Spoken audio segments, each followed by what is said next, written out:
పచ్చి అబద్ధాలు ఏవైతే ఉన్నాయో దానికి సంబంధించినటువంటి నిజాలు కూడా మీ ముందు ఉంచడం జరిగింది. కాబట్టి ఒకటే చెప్తా ఉన్నాం, జగన్మోహన్ రెడ్డి నువ్వు ఈ పిచ్చి ప్రయత్నాలు మానుకోవయ్యా. ఇవాళ నీ ఆత్మ ఎవరు? నీ ఆత్మ నీ తండ్రి ముఖ్యమంత్రిగా ఉన్నప్పుడు నీ ఆత్మ ఎవరు?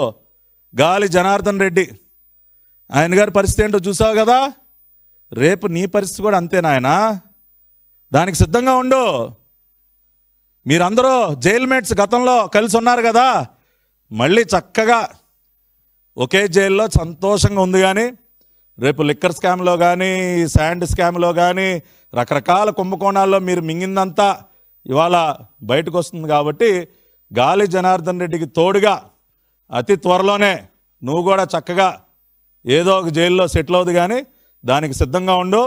దాని నుంచి ఏదో జనాల్ని డైవర్ట్ చేద్దాం, అది చేద్దాం, ఇది చేద్దాం అని చెప్పి మా మీద ఏమీ లేకపోయినా బురద జల్లే కార్యక్రమాలు చేయబాకు.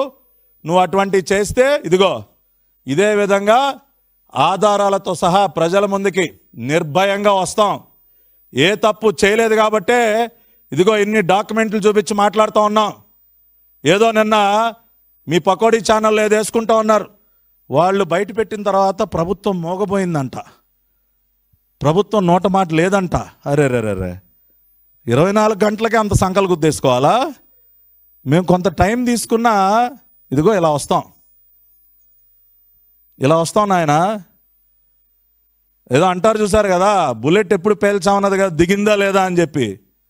కాబట్టి మేము వస్తే ఇలాగే ఉంటుంది మీడియా ముందుకి. అందుకని ఊరికినే మమ్మల్ని గిల్లి మళ్ళీ నీకు నువ్వే చెంపలు వాయించుకునే పరిస్థితి తెచ్చుకోబాకు. కాబట్టి రాష్ట్ర ప్రజలందరూ కూడా దయచేసి వాస్తవాలన్నీ గ్రహించండి. జగన్మోహన్ రెడ్డి యొక్క బుద్ధి ఏంటో మళ్ళీ ఒకసారి తెలుసుకోవాల్సిందిగా కోరుకుంటూ మీ అందరి దగ్గర సెలవు తీసుకుంటున్నాను.